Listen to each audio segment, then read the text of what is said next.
गुरुचा न्याय अतिशय अचूक असा असतो, परंतु त्याचा न्याय लक्षात येण्यासाठी मनुष्याची बुद्धी अपुरी असते.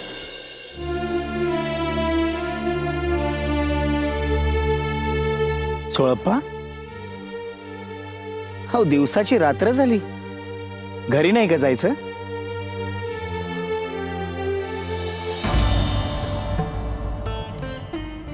अहो, स्वामींनी आज माझ्यासाठी भिक्षा मागितली हे दृश्य माझ्या डोळ्यासमोरून हलतच नाही.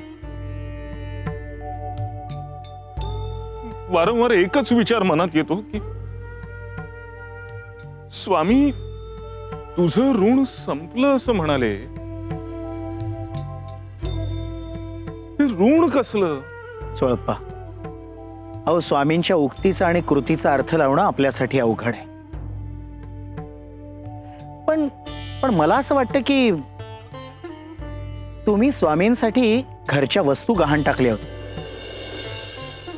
आज स्वामींनी तुमच्यासाठी भिक्षा मागून तुमचं ऋण फेडलं.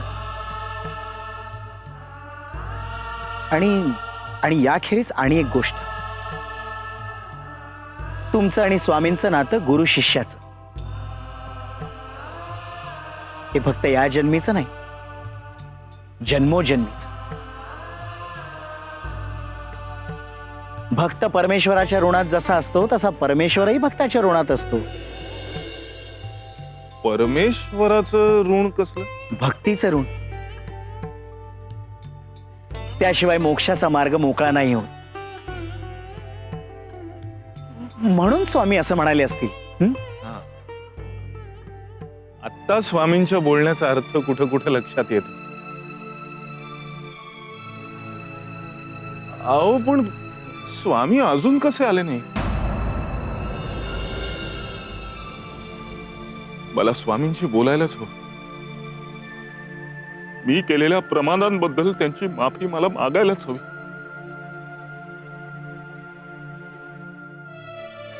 कुठं असतील हो स्वामी? स्वामी बागेहळ्ळीत असतील. ती जागा त्यांच्या मनाजोगती आहे. तिथे विश्राम करणं त्यांना अधिक प्रिय आहे. चला मग निघूया आपण. नको नको, त्यांच्या विश्रामात व्यत्यय आणणं योग्य नाही. त्यापेक्षा ते इथे परतल्यावर मग तुम्ही त्यांच्याशी बोला.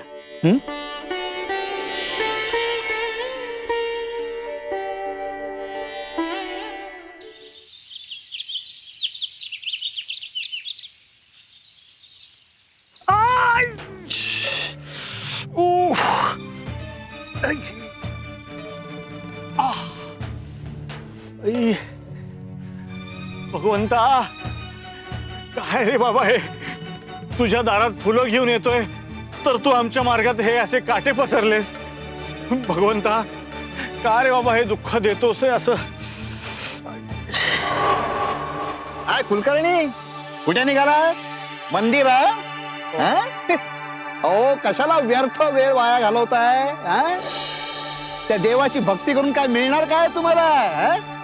सोडा ते आणि माझं कर्ज कसं फेडता येईल याची चिंता करा. तुमचा तो देव येणार नाहीये कर्ज फेडायला. बोला, कधी देताय माझे पैसे? सावकार, लवकरात लवकर तुमचं कर्ज फेडतो मी, पण मला थोडीशी मुदत द्या. सावकार, अहो शेतात जे काही पिकतं ते व्याजापोटी तुम्ही घेऊन जाता. एखादं पोतं माझ्या बायका पोरींकरता उरतं. आता तुम्ही सांगा मी कुठनं आणायचे पैसे सावकार? अरे कुलकर्ण्या, ते मी कसं सांगणार? तुझे सगळे प्रश्न तुझ्या देवाला विचार आणि मला माझे पैसे द्या. आणि कुलकर्ण्या, आत्ता जो काही विचार करतोयस ना, तो कर्ज घ्यायच्या वेळी करायला हवा होतास. ते जाऊ देत. आज येतोय माझं व्याज वसूल करायला आणि लवकरात लवकर माझं कर्ज फेडलं नाहीस ना, तुझ्या घरादारावर जप्ती आणेन मी. बघू तुझा देव काय करतो ते. देवदेव करताय, पैसे परत द्यायला नको.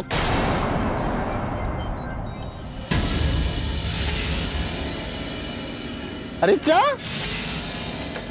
हे काय?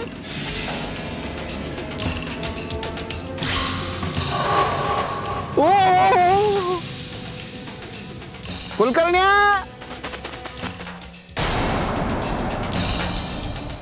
बघितलं लक्ष्मी लक्ष्मीकडे जाते. हो हो हो हो हो.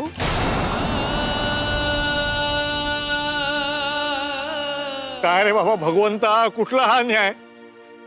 मी तुझी रोज भक्ती करतो, तुझी सेवा करतो, तुला फुलं घेऊन येतो, तर आमच्या मार्गात काटे ठेवलेस आणि तो नीच दुष्ट पापी सावकार त्याला पैशाची थैली देतोस.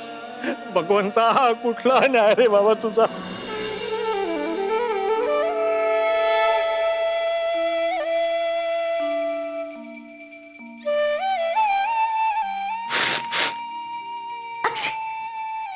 स्वामी, ताई, स्वामी नाम तुझ्यात किती भिनलंय ग. ही तर सगळी स्वामींचीच कृपा आहे. ए चला रे, या चला, लागा कामाला. आमचं कर्ज फेडायला नको काय? हा? पैसे घेताना मजा वाटते, परत करायची वेळ आली की काखावर करतात. हा, चला उचला रे ती पोती. थांबा, हे काय चालवलंय काय तुम्ही? आमच्याच घरात घुसून आमचं धान्य घेऊन चाललाय. आत्ता फक्त पोतीच उचलून नेतोय, तशीच वेळ आली ना तुलाच उचलून घेऊन जाईल. सावकार, तोंडाला आवर घाला. अशा बेबंद सुटणाऱ्या तोंडाला आवर घालता मलाही चांगलं येतं, पण आई वडिलांची शिकवण आहे, घरात आलेल्या अतिथीचा आदर करावा, म्हणून गप्प बसलीये. नाहीतर अरे तिखट जी बाय पोरी तुझी. हं? पण या सावकाराला झणझणीत मिरच्या आवडतात. सावकार, काय चाललंय सावकार? अरे कुलकर्ण्या, तू आमचं कर्ज फेडलं नाहीस म्हणून आमची वसुली थांबणार आहे का? सावकार, माझ्यावर दया करा, मला थोडी मुदत द्या सावकार, माझी पोती घेऊ नका. कुलकर्ण्या, मुदत कशाला मागतोस? तुझं सगळं कर्जच माफ करून टाकतो. फक्त एकदा तुझ्या या लवंगी मिरचीला माझ्याकडे पाठव.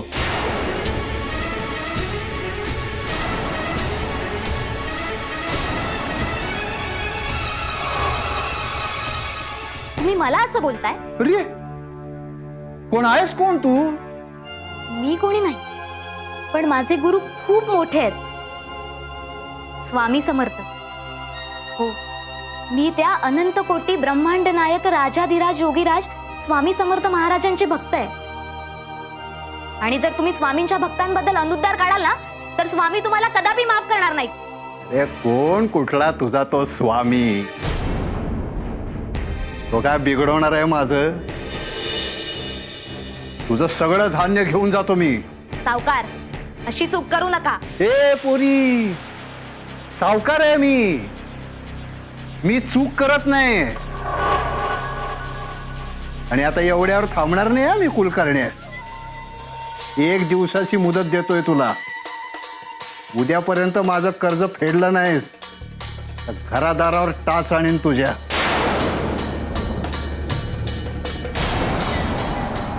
देशोधडीला लावीन तुला. बघू तुझा तो स्वामी काय करतो ते. स्वामींच्या भक्तांकडे वाकड्या नजरेनं पाहाल ना तर. अगं आरती, असं बोलू नये, आणि सावकारांच्या बद्दल तू असं बोल. बाबा, ते आपलं काही वाईट करू शकणार नाहीत. आपल्या पाठीशी स्वामी आहेत. बघता काय?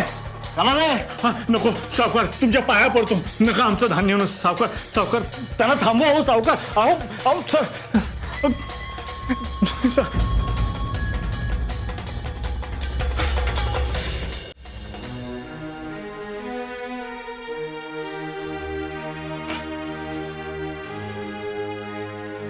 तुम्ही होय? मला वाटलं स्वामीच आले. याचा अर्थ स्वामी अजून आले नाही. नाही ना. अहो, बराच वेळ झाला. आपण स्वामींना पाहून येऊ. नवे, आपण स्वामींना सोबत घेऊनच येऊ. अहो, स्वामींना आणणारे आपण कोण? त्यांचं काम संपल्यावर ते स्वतःहून येतील. तोपर्यंत आपण इथे वाट पाहू त्यांची. अहो, पण त्यापेक्षा सोळप्पा, अहो ते जिथे कुठे गेले तिथे जाण्यामागे त्यांचा काहीतरी उद्देश असेल, आणि तो पूर्ण झाल्यावर ते स्वतःहून येतील. अहो, आपण तिथे जाऊन त्यांच्या कामात व्यत्यय का आणायचा? त्यापेक्षा ते येईपर्यंत इथेच वाट पाहू. धीर धर.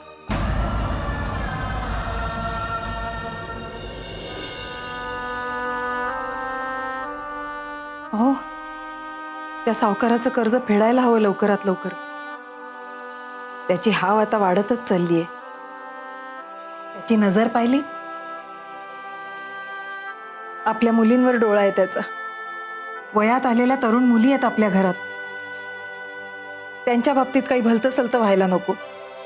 आई, तू नको काळजी करू.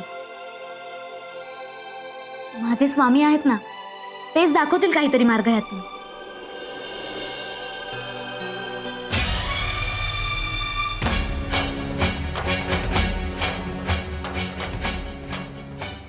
आरती, अगं काय करतेस हे?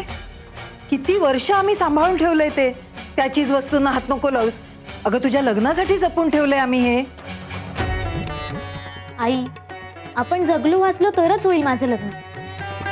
आता सध्याची परिस्थिती काय? आपल्याला खायला धान्यही नाहीये. मग अन्नाची सोय करायला नको का? मला हे काढावंच लागेल.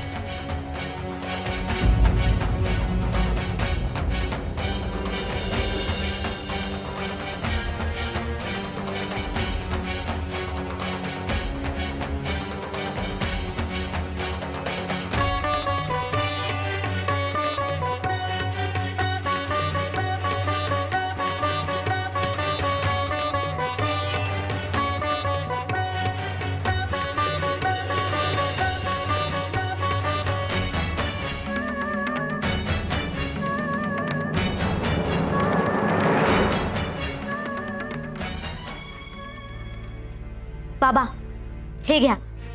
हे विकून टाका. या पैशावर आपण आपली काही दिवस गुजराण करू. आणि यातले काही पैसे त्या सावकाराच्या तोंडावर जाऊन मारा, म्हणजे थोडे दिवस तरी तो गप्प बसेल.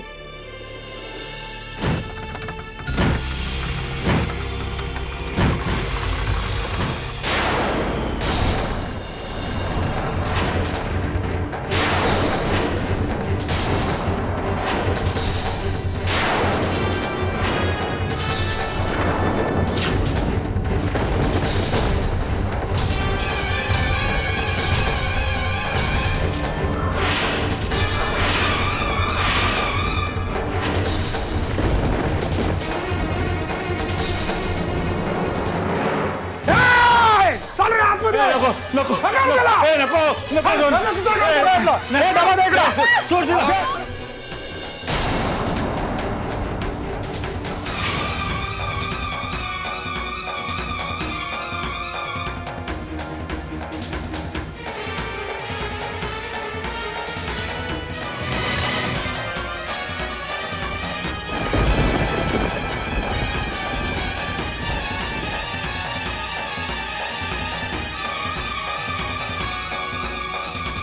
स्वामी,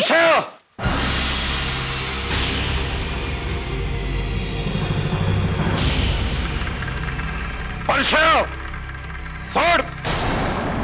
ठेव खाली. नाही सोडत. नाही ठेवणार खाली. काय करायचंय ते कर. परशव,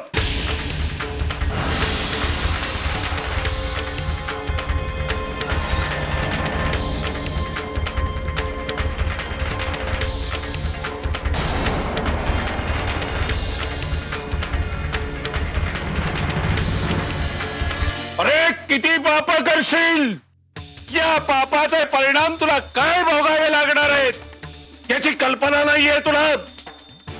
काय होत नाही मला, काही फरक पडत नाही.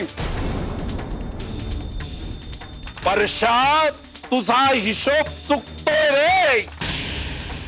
तू या जन्मीचा विचार करतोयस. या जन्मी सुखी असशील, पुढच्या जन्मीचं काय त्याचा कधी विचार केलायस? या जन्मात तू जी ही पाप करतोयस त्याचे परिणाम तुला पुढच्या जन्मात भोगावे लागणार आहेत. म्हणून सांगतोय, वेळीच सावर, सुधार स्वतःला. याचे परिणाम काय आहेत याची तुला कल्पना नाहीये. अरे म्हणून इतका उन्मत्त झालायस तू. कसले परिणाम? काय होत नाही मला? अरे तू नरकाच्या दिशेने वाटचाल करतोयस. तुला तुझा पुढचा जन्म बघायचा आहे. चल ये माझ्या बरोबर.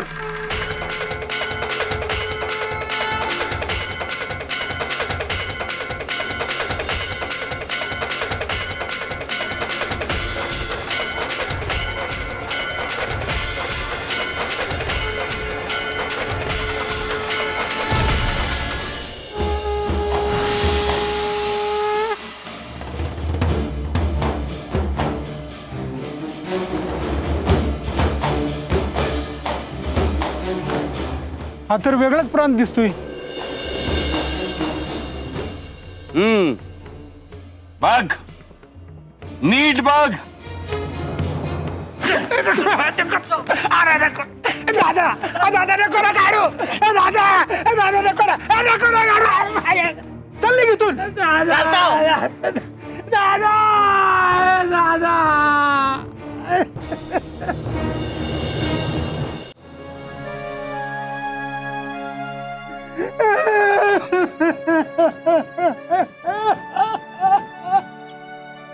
हा कोण माणूस आहे? बघ ओळखलं नाहीस? नीट बघ ओळखता येतंय का?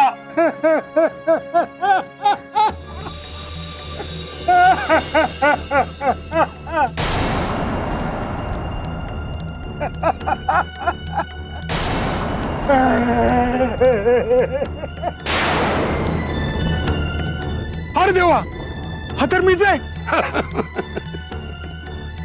अरे तुझ्यासारख्या दानवाच्या तोंडी देवाचं नाव. इतक्यातच अजून खूप बघायचंय.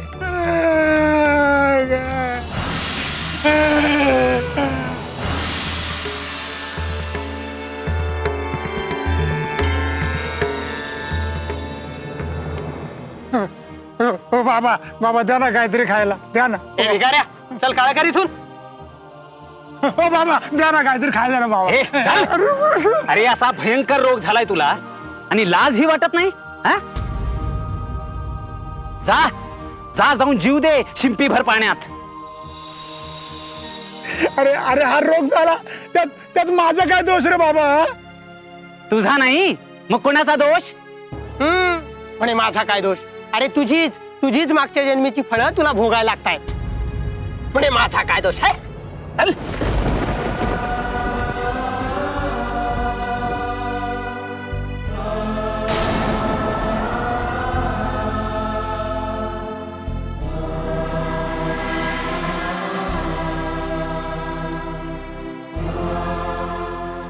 मी असं हलाल करणार आयुष्य जगणार आहे पुढल्या जन्मी. हो असंच वाईट वागणारा शील तर. म्हणून सांगतो वेळीच सुधार स्वतःला. सावर. स्वामी एक विचारू. मी असं कुत्र्यासारखं आयुष्य का जगणार आहे पण? गेल्या जन्मीची पाप तो माणूस म्हणाला ना, तेच कारण आहे. या जन्मी ही जी पाप करतोयस ना त्याची शिक्षा आहे ही. अरे पाप कर्मातून कुणीच सुटू शकत नाही. त्याची फळं आज न उद्या भोगावी लागतात. पुण्याची फळं चांगली, पापाची फळं वाईट. आपल्या पाप पुण्याची फळं भोगल्यानंतरच आपले भोग सुटतात. त्यानंतरच माणसाला मोक्ष प्राप्ती होते. बघ अजून सावर स्वतःला, नाहीतर तुझ्या पुढे ते काय वाढून ठेवलंय पाहतोयस ना. स्वामी स्वामी चुकलो मी. स्वामी चुकलो. आजपर्यंत फार फार वंगाळ कामं केली स्वामी. स्वामी फार वांगाळ कामं केली. यापुढे मी असं काही करणार नाही. स्वामी स्वामी स्वामी, मला तुम्हीच सांगा मी काय करू. माझ्या पापाचं क्षालन कसं होईल स्वामी, तुम्ही सांगा. अरे आजवर लोकांना लुटत आलास, त्यांचे तळतळाट घेतलेस. आता लोककल्याणाची कामं कर. विहिरी बांध, मंदिरं बांध, धर्मशाळा बांध. लोकांचे आशीर्वाद घे. जशी आपली इच्छा. मला तुम्ही सांगाल तसंच मी करीन. पण मला तुम्ही माफ केलं ना? होय, आम्ही तुला क्षमा केलीये. तू वेळीच स्वतःला सावरतोयस, हे चांगलं आहे. स्वामी तुम्ही माझे हात धरलेत, मला भरकटू दिले नाहीत स्वामी. माणसाला योग्य दिशा दाखवली तर त्या दिशेने जाणं वा न जाणं हा ज्याचा त्याचा प्रश्न असतो. तू योग्य मार्गाने जाण्याची इच्छा दर्शवलीस, तुला उपरती झाली. आम्ही दाखवलेल्या मार्गाने जायला तू तयार झालास. तुला पश्चाताप झालाय. अरे पश्चात्तापाने मोठी मोठी पाप धुवून जातात.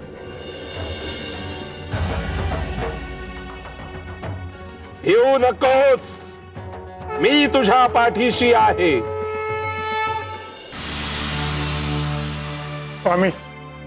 स्वामी मला क्षमा करा. त्यांचे सगळे दागिने देऊन टाका.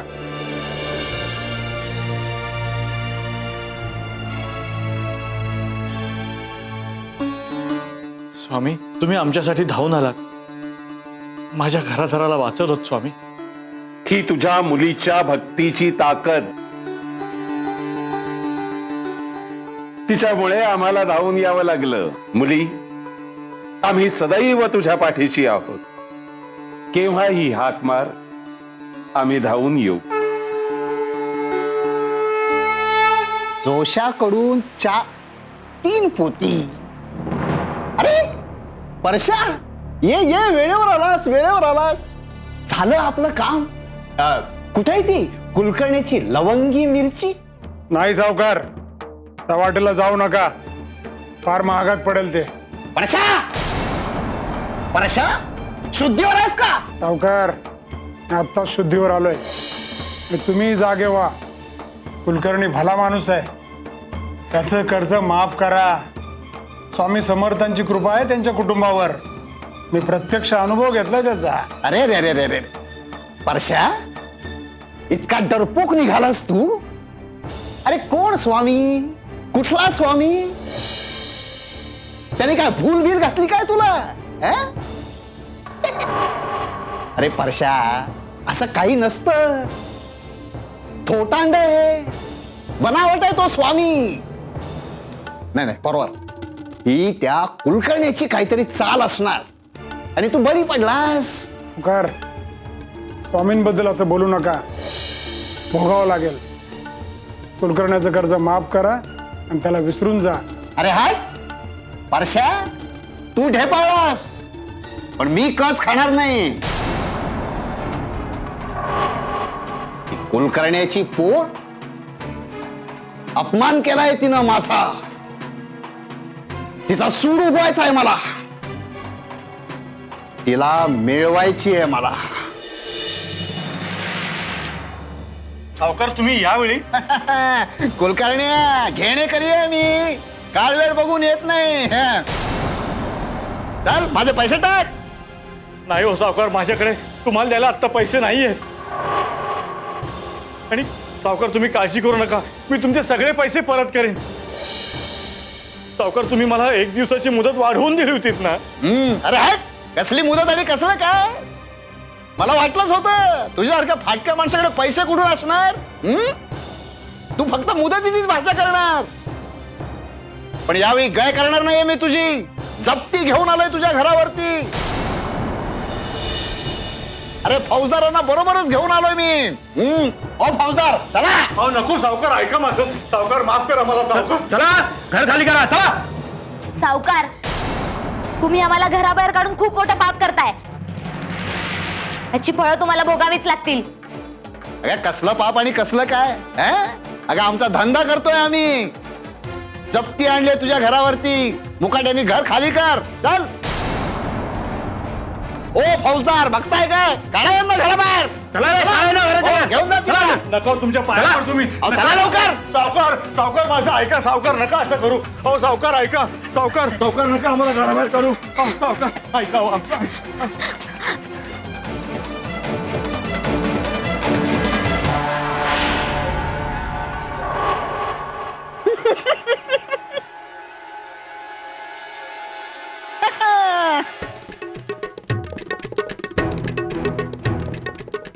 काय काय पोरी, कुठे आहे तुझा स्वामी? हा, तुम्हाला सगळ्यांना वाचवायला येणार होता ना तो, मग अजून कसं नाही आला? कुठे? बोलो बोलो त्याला. स्वामी माझ्या चराचरात आहेत सावकार. ते येतील, नक्की येतील. हो मला काय परशा समजलीस?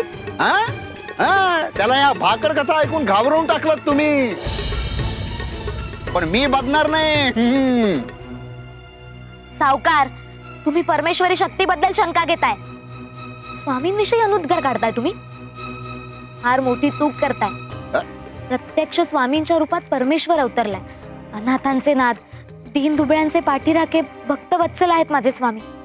दुष्टांचा संहार करणारे आणि पाप्यांचा नाश करणारे आहेत माझे स्वामी. हे टिटवे, नुसतीच वटवट करणार आहेस का? स्वामी याव आणि स्वामी त्याव. एवढा तुझा स्वामी आहे, मग तुम्ही तुमचे सगळे भक्त संकटामध्ये असताना तुम्हाला वाचवायला कसं नाही आला तो अजून? सांग ना, अजून कसं नाही आलं? इथे कुठे बाहेर दिसत तर नाहीये, आणि तुमचं घर तर मीच रिकामा केलंय. अरे हो, त्या रिकाम्या घरामध्ये दडी मारून बसला असेल. मी बघूनच येतो तुझ्या त्या स्वामीला. कुठे आहे रे तो स्वामी? कुठे आहेस तू?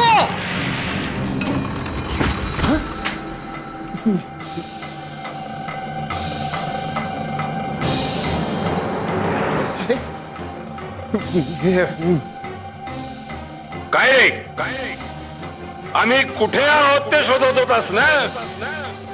ये, आम्ही इथे आहोत. भगवंत भगवंत आपण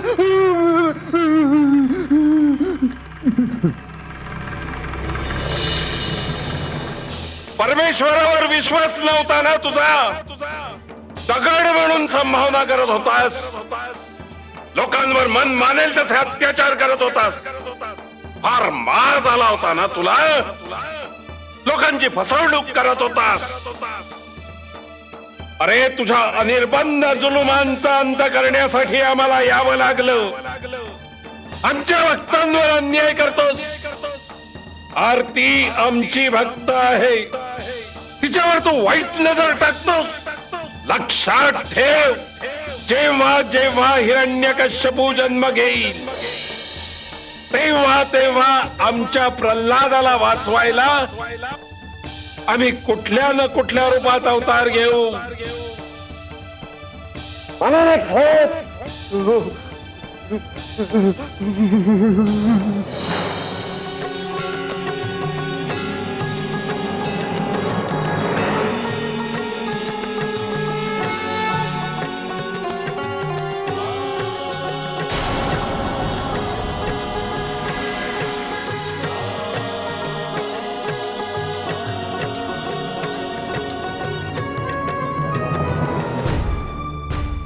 स्वामी, स्वामी,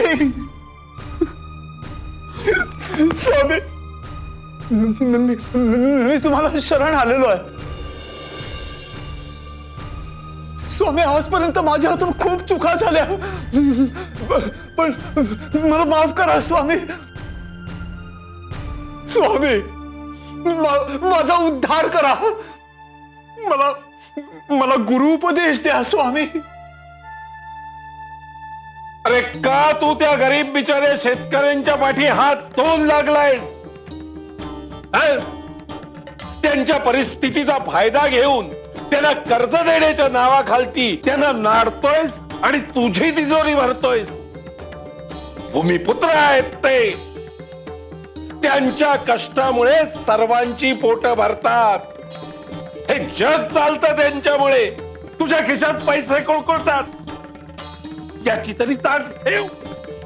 त्या गरजू अडल्या नडल्या शेतकऱ्यांचा फायदा उठवू नकोस. नाही स्वामी, मी आता इथून पुढे अशी काही चूक करणार नाही. मला माफ करा स्वामी. स्वामी, तुमचं दर्शन झालं आणि माझे सगळे भ्रम दूर झाले स्वामी. स्वामी, इतका वेळ झाला अजून सावकार बाहेर कसा नाही आला? आरती, अगं आम्हाला हाका मारत होतीस. तुझी हाक ऐकूनच आम्ही आलो आहोत. ये आत ये, तुझ्या घरात आलो. आम्हाला भेटणार नाहीस? स्वामी तुम्ही आलात? स्वामी आलेत.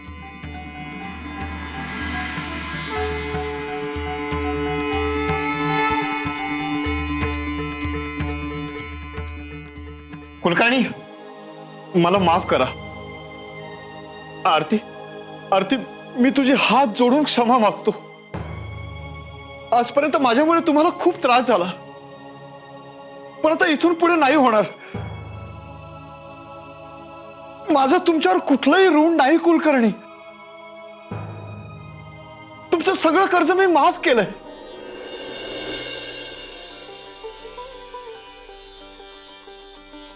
स्वामी, तुमची आमच्यावर अशीच सदैव कृपा राहू दे. माझ्यासारख्या क्षुद्र भक्तासाठी पण एकदा नाही तर 2 वेळा धावून आलात. अगं तुझ्या एकनिष्ठ भक्तीमुळे आम्हाला तुझ्याकडे धाव घ्यावी लागली. मग तू क्षुद्र कशी?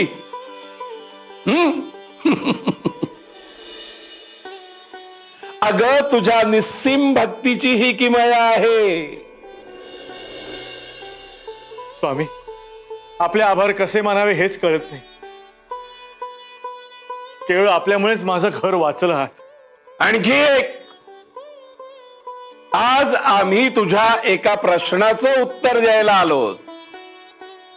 तुला प्रश्न पडला होता ना कुलकर्ण्या? काय रे बाबा भगवंता, कुठला हा न्याय? मी तुझी रोज भक्ती करतो, तुझी सेवा करतो, तुला फुलं घेऊन येतो, तर आमच्या मार्गात काटे ठेवलेस आणि तो नीच दुष्ट पापी सावकार त्याला पैशाची थैली देतोस. भगवंता, हा कुठला न्याय रे बाबा तुझा? आलं लक्षात? परमेश्वर कधीही अन्याय करत नाही. कुलकर्ण्या, अरे आपण फक्त या जन्माचा विचार करतो. परमेश्वराकडे जन्मोजन्मीचे हिशोब मांडलेले असतात आणि त्या पापपुण्याच्या हिशोबानुसार आपल्याला त्याची फळं मिळतात. स्वामी, मला माफ करा. मी अजाण आहे, माझ्याकडनं चूक झाली, पण यापुढे मी असा विचार कधीच करणार नाही स्वामी, कधीच नाही. तुमच्या विद्वत्तेला तोड नाही हा. हो, अक्षरशः सरस्वती देवी तुमच्या जिभेच्या टोकावर वास्तव्य करतं असंच म्हणावं लागतं. ते तर झालंच हो, पण तुमच्यासारखी कदर करणारी माणसं असली की आमच्या अंगावरही मुठभर मांस सरतं बरं का. नमस्कार पौराणिक बुवा. नमस्कार चोळप्पा. आज संध्याकाळी आपलं जिथे प्रवचन आहे तिथली सगळी व्यवस्था अगदी नीट झालेली दिसते. मी आता तिथूनच आलो. बऱ्याच दिवसांनी सगळ्यांना प्रवचनाचा लाभ मिळणार आहे. अहो चोळप्पा, आमचं प्रवचन असतंच असं की लोक ते ऐकण्यासाठी आतुरलेली असतात. तुम्हाला सांगतो, आमचं प्रवचन ऐकणं म्हणजे जसा गुळाला मुंगळे चिकटले असतात ना, तशी माणसं जमिनीवर चिकटून बसलेली असतात. आणि आज विशेष गोष्ट म्हणजे स्वामी स्वतः येणार आहेत प्रवचन ऐकायला. तो स्वामी येणार आहे? अरे त्या भोंदू स्वामींना तुमचं प्रवचन ऐकवण्याची गरजच काय पुराणी? अहो, मी त्यांना मुद्दामच बोलवलंय प्रवचन ऐकायला. का? आमचं प्रवचन ऐकल्यावर त्यांना कळेल आमचं ज्ञान किती अगाध आहे. आणि आमचं प्रवचन ऐकल्यावर त्यांना हेही कळेल की ते किती पाण्यात. स्वतःला सर्वज्ञ समजतात ना ते. या निमित्ताने त्यांचा हाही भ्रम फिटेल. अहो, पौराणिक बुवा, असं बोलू नका. स्वामी खरोखरच सर्वज्ञ आहेत. सामर्थ्याला असं आव्हान देऊ नका. अरे एवढ्यातच घाबरलात? संध्याकाळी समजेलच ना ते किती ज्ञानी आहेत ते. काय झालं? स्वामी खूप रागवलेत. त्यांच्या रागवण्याचं कारणही माहीत नाही आणि त्यांना शांत करायला जाण्याचं कुणामध्येही धाडस होत नाही बघा. तेव्हा तुम्ही लवकर चला. चला. बरं पुराणिक, मी जाऊन होतो स्वामी का भडकलेत ते. तुम्ही येता बघा ना. नाही, तुम्ही जा. मला हे असले तमाशे बघण्यासाठी वेळ नाही. मला संध्याकाळच्या प्रवचनाची तयारी करायची आहे.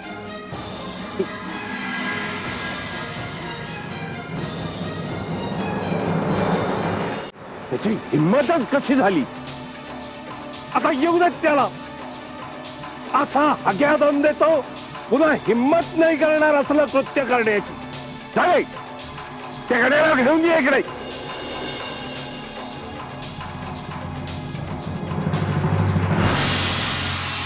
तुम्ही शांत करा स्वामींना. नाही, आता नको. स्वामी आता चिडलेत. आता पुढे गेलो तर माझेच हात पोळतील. त्यापेक्षा त्यांचा राग शांत होण्याची वाट पाहू. एवढं आगडं उसळायचं कारणच काय? स्वामींचं वागणं हे अनाकलनीय आहे. अहो, स्वामी फक्त रागवले, त्यात अनाकलनीय असं काय? राग आणणं हेच मुळात चुकीचं आहे. ते स्वतःला स्वामी म्हणून घेताना मग त्यांच्या ठाई सदैव कसं शांत व्हावं, चेहऱ्यावर कसं मंद हास्य यावं. पण इथं करा काही औरच आहे. हा स्वामी स्वतःवर संतापू कसा शकतो? आपल्या विकारांवर त्यांचा काहीच ताबा नाही. काही म्हणावं, हे सगळं ढोंग आहे. लोकांचं लक्ष वेधून घेण्याचं आणि स्वतःचं महत्व वाढवून घेण्याचं हे प्रयोग येते. इथं जेव्हा तोंडाला येईल ते काय बोलताय? स्वामींना हे असले प्रयोग करण्याची काहीच गरज नाही. ते या आधीच लोकांच्या मनावर राज्य करायला लागले. मान साधू संत षड्रिपूंवर विजय मिळवत असतात. कुठल्याही विकारांवर अधीन व्हायचं नसतं. पण इथं तरा काही औरच आहे. हे स्वतःला साधू म्हणवणारे स्वामी संतापाने कसे लाल झालेत ते बघ. दिसाजी ते साधू नाहीत, परब्रह्म आहेत.